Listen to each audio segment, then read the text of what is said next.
Operación especial venezolana, cambios de personal en el gobierno y pena de muerte por corrupción en China. Sobre esto y más, ahora mismo. Saludos amigos, soy Irina Prokofieva y esto es TSN.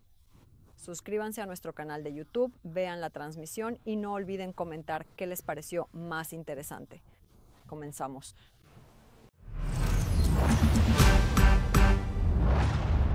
Cinco personas que aún no han sido localizadas están siendo buscadas bajo los escombros del edificio que los ocupantes destruyeron ayer con misiles en Yarkov. Se sabe de 2 fallecidos. Se trata de una mujer de 22 años y su hijo de 3 años. 30 personas resultaron heridas. Más sobre las consecuencias del atentado ruso nos contará la corresponsal de TSN, Julia Boyko. La operación de rescate de emergencia continúa en el centro de Yarkov. Tras el ataque con misiles al edificio de varios pisos, bajo los escombros aún pueden permanecer personas. Los rescatistas han estado trabajando sin descanso desde la noche de ayer y continúan ahora, a pesar de la lluvia. Rusia atacó Kharkov ayer durante el día. Misiles balísticos impactaron directamente en una zona residencial en pleno centro de la ciudad. En el momento del ataque, esta calle estaba llena de gente. Un parque donde paseaban familias con niños, una avenida central muy transitada, atascos en los semáforos. No sonó la alarma antiaérea, la explosión sorprendió a la gente. De repente, los testigos dicen que durante los primeros segundos ni siquiera comprendieron de inmediato lo que había sucedido. Todo alrededor fue cubierto por la onda expansiva, el vidrio se hizo añicos, la gente caía al suelo. Escuché la primera explosión. Con los clientes nos tiramos al suelo porque todo volaba hacia nosotros, justo enfrente, piedras, el local destrozado, ahora. Luego escuchamos la segunda explosión. En ese momento mi hija se alejó de mi salón en el coche y se encontró en el epicentro de la explosión en el semáforo. Este es mi coche. Como pueden ver, tuve mucha suerte de que no se rompiera la ventana delantera. Eso me salvó, creo yo. No escuché cómo entró. No hubo alarma, nada. De inmediato hubo una explosión y todo se vino abajo. Uno de los edificios de varios pisos se convirtió en ruinas. Aquí los rescatistas, la maquinaria pesada y los equipos caninos trabajan sin parar. De entre los escombros sacaron los cuerpos de un niño de 3 años y su madre. Alrededor también hay destrucción a gran escala. El edificio del centro comercial fue destruido, al igual que un edificio residencial de 4 pisos parcialmente adyacente. Los edificios fueron destruidos. Profeta. Decenas de personas resultaron heridas en el ataque con misiles, incluido un niño de 6 meses. Hasta esta mañana, 7 permanecen hospitalizados. Una mujer de 52 años se encuentra en cuidados intensivos después de una operación. Su estado es grave. La policía informa que varias personas no responden a las llamadas. Continúan buscándolas bajo los escombros del edificio de varios pisos destruido por la explosión. Los rescatistas trabajan sin descanso, desde ayer hasta esta noche y ahora, bajo la lluvia. Cada fragmento se comprueba manualmente. No deja de trabajar hasta estar seguro de que no hay nadie más bajo los escombros. Julia Boyko, Toxi Bugaenko, Kharkiv TSN, OnePlus1, 95. El enemigo lanzó 95 drones de ataque tipo Shahed, Gerbera y otros tipos sobre el territorio de Ucrania esta noche. Según datos preliminares, hasta las 8 de la mañana se han derribado 80 de ellos, o fueron neutralizados por las fuerzas de defensa antiaérea ucranianas en el norte, sur y este del país. El ataque aéreo fue repelido por la aviación, las tropas de misiles antiaéreos, las unidades de guerra electrónica y sistemas no tripulados, así como por los grupos móviles de fuego de las fuerzas de defensa de Ucrania. Durante el día, el enemigo lanzó un ataque con misiles contra la región de Cherkasy. En el distrito de Solotonosha resultaron dañadas viviendas y una empresa. 5 personas solicitaron ayuda médica. Por la mañana, los rusos mataron a un hombre y una mujer en Jersón. Con artillería, bombardearon el distrito Dniprovsky de la ciudad. Uno de los proyectiles impactó en un coche que estaba en el patio, donde había personas. Los invasores atacaron la región de Donetsk con artillería de cañón y drones. En Kostiantynivka y Drushkivka hubo 2 muertos y 6 heridos. También se registraron grandes daños en viviendas e infraestructuras. En la región de Sumy, un dron hirió a un residente del municipio de Krasnopil. En la zona de Shostka se produjeron incendios a gran escala por la noche debido a drones. Los drones atacaron más de una docena de talleres. 3 edificios residenciales fueron destruidos completamente. en Novgorod-Siversk, los rusos fueron golpeados con geranios. En la región de Chernihiv resultaron dañados un edificio de apartamentos, instalaciones agrícolas y varios autos fueron destruidos. Sufrieron daños vacas y las instalaciones de una granja en uno de los pueblos. Y por la noche los ocupantes atacaron las comunidades de Marganets y Vasilkiv en la región de Dnipropetrovsk. Se produjo un incendio y 5 casas resultaron dañadas. El día anterior, 2 personas resultaron heridas en el distrito de Sinelnikivsky. Tras el ataque masivo con drones Shahed en Zaporilla el día anterior, una mujer de 26 años y 2 niños acudieron a los médicos. Tienen contusiones, lesiones y un estado agudo, reacción al estrés. En total, los rusos aterrorizaron a 23 localidades de la región. Paz, apoyo a Ucrania y garantías de seguridad. Asesores de seguridad de 15 países, así como de la OTAN, la Comisión Europea y la UE, llegaron hoy a Kiev. El objetivo principal de la reunión es discutir y analizar los documentos de seguridad que Ucrania ha elaborado junto con Estados Unidos y sus socios. De hecho, los participantes pudieron ver el texto completo de los acuerdos y expresar su punto de vista. Después de esto, los asesores informarán a los líderes de sus países para que puedan dar la aprobación política a los documentos. Los militares acordarán sus propios puntos. El martes, los líderes de la coalición de los interesados deben reunirse en París. Así que el trabajo de hoy permitirá a los países llegar a esta reunión con avances significativos. Porque en el futuro, Ucrania, Estados Unidos, Europa y los socios dispuestos a ofrecer garantías firmarán un acuerdo marco multilateral. Según el Ministerio de Asuntos Exteriores, Ucrania no tiene discrepancias con los socios. Todas las objeciones provienen de Rusia. Por lo tanto, esto será tema de discusión en las próximas reuniones. Además, los documentos de ninguna manera violan los principios del orden constitucional ni la soberanía de Ucrania. Les doy la bienvenida a todos y espero que tengamos una discusión productiva. El trabajo constará de 3 bloques. En el primero analizaremos los documentos, el segundo será el trabajo sobre el paquete de recuperación y el tercer bloque se refiere más a cuestiones político-militares. Y podrán hacer todas las preguntas que les surjan y necesitamos su apoyo. Se ha realizado un trabajo bilateral con los Estados Unidos de América a nivel de los Estados Mayores Generales. Se acordó un documento militar que contiene 4 secciones y 4 anexos. El presidente informó sobre esto en una rueda de prensa. Todos estos apartados tratan sobre cómo se apoyará a Ucrania, a las Fuerzas Armadas de Ucrania, el abastecimiento de las Fuerzas Armadas, su recuperación y su modernización. El presidente de Ucrania anunció grandes cambios en el personal en vísperas de este evento. Ya se han firmado 2 decretos. Esto se refiere al nombramiento del nuevo jefe de la oficina del presidente. El cargo lo ocupará el jefe de la Dirección Principal de Inteligencia, Kirilo Budanov. En su lugar, la Dirección Principal de Inteligencia será dirigida por Ole Ivashchenko, quien hasta ayer encabezaba el Servicio de Inteligencia Exterior. Además, Volodymyr Zelensky anunció el cambio del jefe del Servicio Estatal de Fronteras, Sergei Deineko, según palabras del presidente. Durante 6 años la dirigió y en ese tiempo la desarrolló y fortaleció. Las unidades de los guardias fronterizos luchan en el frente junto a todos, y la frontera de Ucrania con Bielorrusia y Rusia se ha reforzado considerablemente. El presidente no mencionó las razones de los cambios de personal, solo prometió que en un futuro próximo el ministro del Interior le presentará candidatos para este cargo. Además, se esperan cambios en la dirección del Ministerio de Defensa. Según Zelensky, propuso que Mikhail Fedorov lo encabece. También Denis Shmyhal, quien actualmente dirige el Ministerio de Defensa, probablemente se convertirá en ministro de Energía y viceprimer ministro. En cuanto a Kirilo Budanov, quien ahora encabeza la oficina del presidente, incluso antes de la firma del decreto, esta decisión de personal fue analizada por los medios estadounidenses. Y señalaron que Budanov debe convertirse en el principal negociador sobre las condiciones de paz y en un importante interlocutor con la administración de Trump. El periódico New York Times considera que Budanov tiene contactos importantes con Estados Unidos, ya que recibió formación en programas de la CIA y fue tratado en ese país tras resultar herido. Por lo tanto, sus vínculos informales pueden fortalecer significativamente la posición de Ucrania en el proceso de negociación.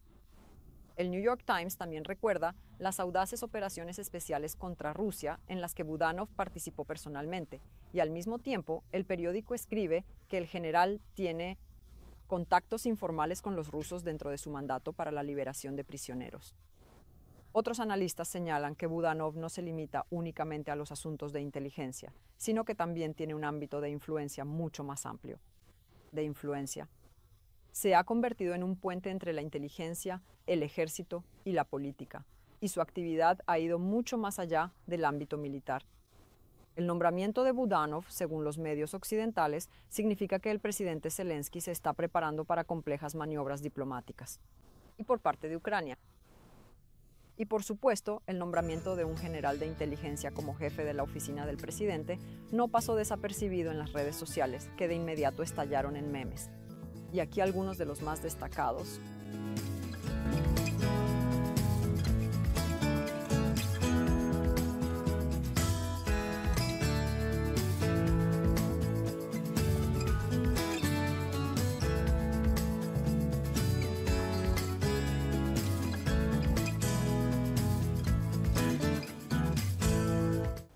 Amigos, ¿qué opinan sobre los nuevos cambios de personal en el gobierno? Asegúrense de escribirlo en los comentarios de esta transmisión en YouTube. Por supuesto, denle like y suscríbanse al canal. Mientras tanto, yo continúo con la emisión de TSN.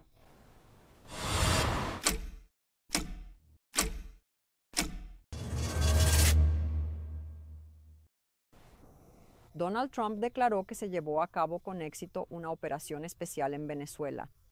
En la red social Truth Social, el político escribió que el dictador Nicolás Maduro fue detenido junto con su esposa y sacado del país. El presidente de Estados Unidos también informó que esta operación se realizó conjuntamente con las fuerzas del orden estadounidenses. Los detalles se darán a conocer más adelante. Se celebrará una rueda de prensa en Mar-a-Lago. Mientras tanto, el ministro de Defensa de Venezuela grabó un mensaje diciendo que no tienen intención de rendirse ni de negociar con los estadounidenses. En Ucrania se ha declarado el estado de emergencia debido al ataque de Estados Unidos. En el eje aéreo se bombardearon objetivos militares, continuaron las detonaciones en los depósitos de municiones, se podían ver columnas de humo y helicópteros sobrevolaban el cielo. La periodista del canal estadounidense CBS News, Jennifer Jacobs, escribe que Donald Trump planeaba llevar todo esto a cabo aún en Navidad, pero la decisión se pospuso debido a las condiciones meteorológicas desfavorables. La captura de Maduro fue realizada. La unidad de élite Delta, donde actualmente se encuentra el líder de Venezuela junto con su esposa, se desconoce. El regulador aéreo de Estados Unidos emitió una prohibición de vuelos en la región por 23 horas. Mientras tanto, varios países latinoamericanos están llamando a una reacción inmediata de la comunidad internacional, en particular a convocarla, una reunión de emergencia de la ONU. Se trata de Colombia, Cuba y Brasil.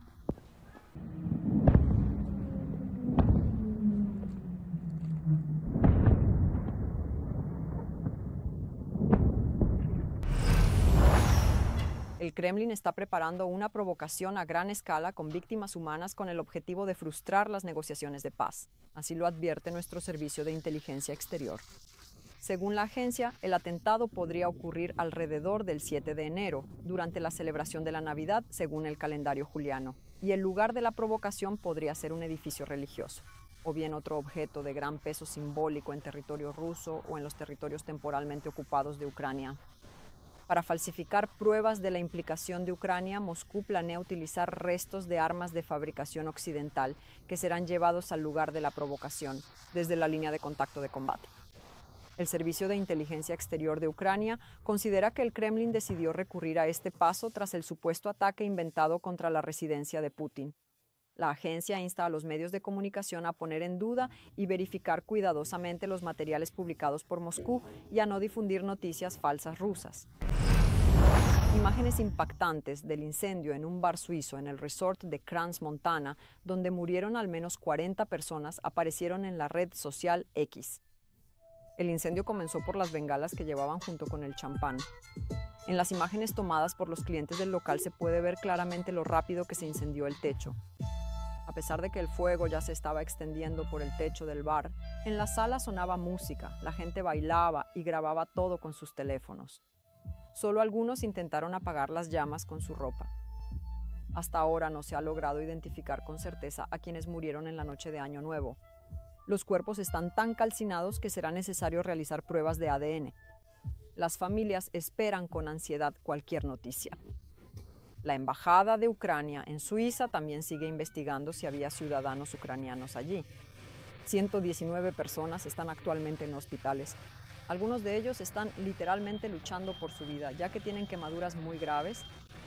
Se sabe que entre ellos, además de ciudadanos suizos, hay franceses, italianos y serbios. Todas las víctimas son en su mayoría jóvenes de entre 15 y 25 años. La Fiscalía Suiza está llevando a cabo una investigación sobre el cumplimiento de las normas de seguridad contra incendios en el bar. Esta tragedia ocurrió allí. No descartan la apertura de procesos penales.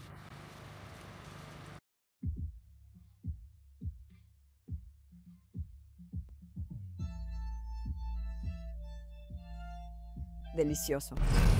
Teherán se quejó ante la ONU por las amenazas de Trump y pidió una reacción.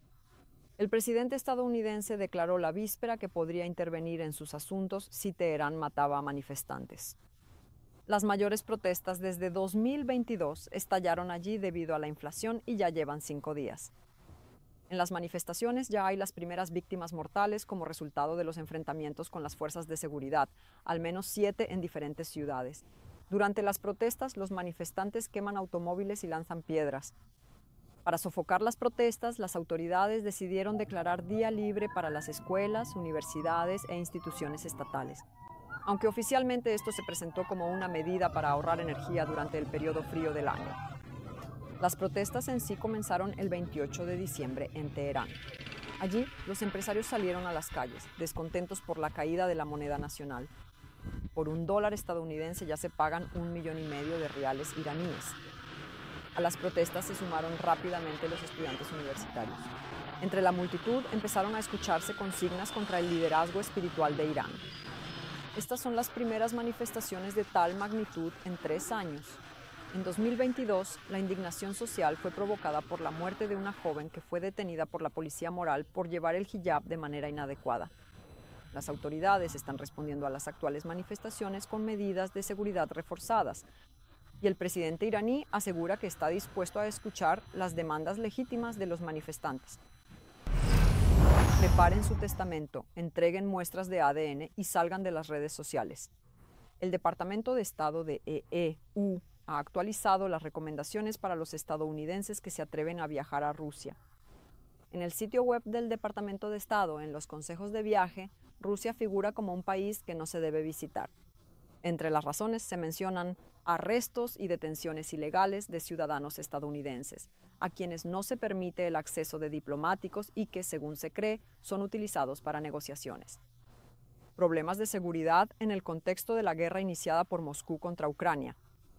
En particular, Washington llama la atención de los estadounidenses sobre el estado de emergencia impuesto en varias regiones rusas, durante el cual los derechos de los ciudadanos se ven aún más restringidos. Estados Unidos también advierte sobre la amenaza de atentados terroristas en Rusia. Como ejemplo, mencionan el ataque a la sala de conciertos Crocus Hall en 2024. Por separado, el Departamento de Estado hace hincapié en el peligro de la doble ciudadanía estadounidense-rusa, la cual el país agresor no reconoce. Por lo tanto, considera a las personas con doble ciudadanía como rusos y las trata en consecuencia. Y si los ciudadanos estadounidenses deciden no seguir los consejos, el Departamento de Estado les recomienda prepararse cuidadosamente para el viaje. En particular, redactar un testamento y dejarlo a personas de confianza. La posibilidad de gestionar sus propios asuntos. Por si acaso, entregar muestras de ADN. Salir de todas las redes sociales y no utilizarlas. En Rusia. Además, elaborar un plan de evacuación y mantenerse alerta. Rusia ha vuelto a declarar en busca y captura al líder del RDC, Denis Kapustin, tras su resurrección. Así lo informan los medios rusos. En Rusia afirman que Kapustin supuestamente tiene sentencias judiciales. Allí fue condenado en ausencia a cadena perpetua. En el tribunal ruso, Kapustin está acusado de traición, intento de atentado, organización de un atentado y una serie de otros delitos. Les recuerdo que la víspera, la Dirección Principal de Inteligencia hizo públicas los detalles de la operación especial sobre el líder del RDC, Denis Kapustin. Para respaldar la versión sobre la eliminación del comandante, los agentes de inteligencia crearon una grabación de video del trabajo de 2 drones de ataque. El primer dron se estrelló contra la furgoneta en la que se encontraba Kapustin y el segundo supuestamente grabó las consecuencias del ataque, el vehículo en llamas. De este modo fue escenificada la muerte del comandante del RDK, la muerte de este ruso étnico que desde el inicio de la invasión a gran escala lucha del lado de Ucrania y lidera regularmente incursiones en la frontera rusa, fue anunciada hace una semana. Y la víspera se supo que todo fue una operación especial de la inteligencia militar con la que engañaron a los rusos. El asesinato de Kapustin fue ordenado por los servicios secretos del país agresor. Por su ejecución pagaron $500,000, que ahora se destinarán a las necesidades de la Dirección Principal de Inteligencia. El propio jefe del RDK declaró que está listo para volver de inmediato a cumplir con sus tareas. 2 personas murieron a causa del terremoto en México. Una mujer de 50 años falleció en la ciudad de Guerrero y un hombre de 60 años en la capital del país, Ciudad de México. Al menos 12 personas resultaron heridas. El sismo tuvo una magnitud de 6,5. Los temblores se sintieron con fuerza en la ciudad turística de Acapulco, ya que allí se encontraba el epicentro, así como en la capital, Ciudad de México. La presidenta del país, Claudia Sheinbaum, se vio obligada a evacuar justo durante su conferencia de prensa, la cual ofrecía por primera vez en el nuevo año. La mujer justamente instaba a sus conciudadanos a mantener la calma y estar preparados. Una mochila de emergencia con linterna, radio, agua, ropa abrigada y alimentos no perecederos. Según cálculos de la prensa, millones de personas se encontraban en la zona de actividad sísmica. Abandonaban masivamente sus casas para no quedar atrapados bajo los escombros. En algunas regiones se informa de cortes de electricidad. Varios edificios están siendo inspeccionados por riesgo de derrumbe. Rusia intenta crear condiciones para una nueva ofensiva en enero. Así lo informa el jefe del Departamento de Comunicación del Grupo de Fuerzas Conjuntas, Víctor Trejubov. Según él, los ataques del enemigo últimamente no son tan intensos como hace unas semanas, debido a los constantes reagrupamientos de tropas. Esto puede indicar una preparación para una ofensiva más activa. La situación en el frente sigue siendo tensa. Durante el último día, el enemigo asaltó nuestras posiciones más de 100 veces. La situación más difícil sigue siendo en la dirección de Pokrovsk. Los ocupantes controlan la logística al sur de Shorodinsk con drones, lo que dificulta el movimiento de nuestras fuerzas. También están aumentando la presión en los sectores de Siversk y Juliaipole. La infantería enemiga intentó afianzarse cerca de Yablunivka, en la dirección de Kostiantynivka, pero fue detectada y destruida por los pilotos de drones FPV. El sector de Lyman también es difícil de defender, pero nuestros combatientes controlan la situación. A los rusos que intentaban abrirse paso hacia el interior de las posiciones ucranianas, en dirección a Sviatohirsk y Lyman, se les detuvo. Así que ahora la intensidad de las fuerzas enemigas ha disminuido un poco. A los periodistas no se les permite acercarse fácilmente a estas posiciones, ya que están demasiado cerca del enemigo. Los artilleros de la 44ª Brigada de Artillería trabajan con el obús 777, más conocido como Trisokiri. La unidad mantiene a raya a los ocupantes en la dirección de Juliaipol. La corresponsal de TSN, Daria Nazarova, logró llegar a la posición de los artilleros y está lista para contar sobre los combates en uno de los sectores más calientes del frente.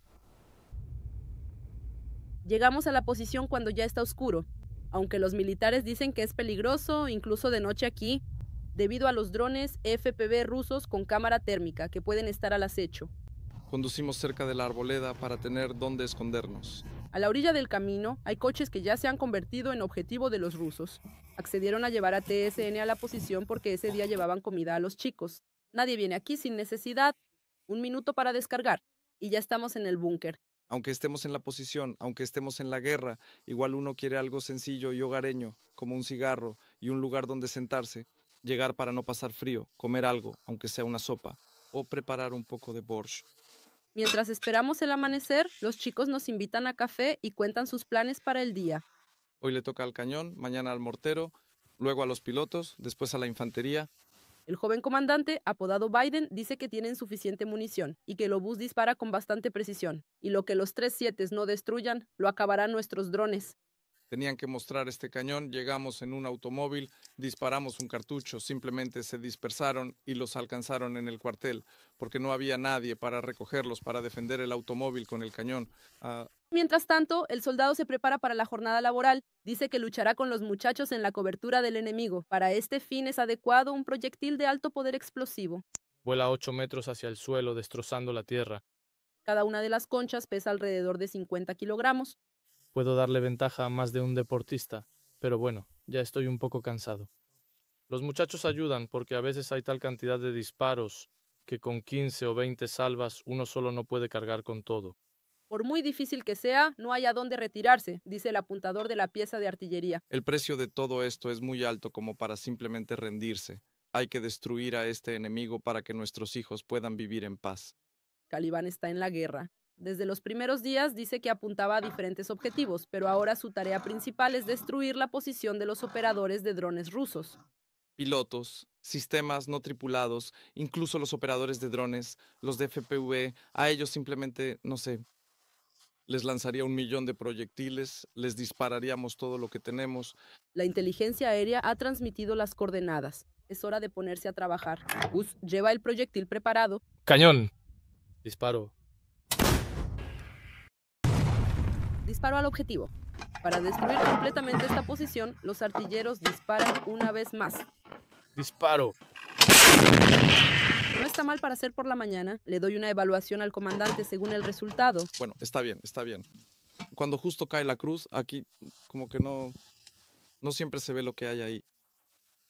Ya lo entienden, el Mavic graba desde 2 kilómetros. TSN estuvo con los artilleros solo unas pocas horas. Salimos de regreso muy temprano para no toparnos con un dron enemigo.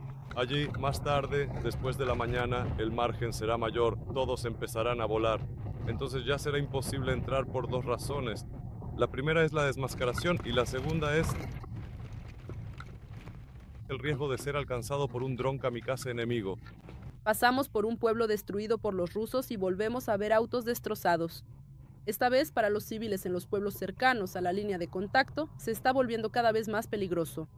Aquí no hay civiles, hubo evacuaciones, se llevaron a la mayoría, había muchos civiles, sufrieron mucho. Pero no es fácil para los militares, suspira el conductor. Con lluvia y nieve, los caminos rurales intransitables y la logística afectada. Llegar a posiciones es difícil, pero los combatientes dispuestos a todo para derrotar al enemigo. Guerras. Daria Nazarova, Iván Koroshko, Zaporizhia TSN, dáselo a ti mismo.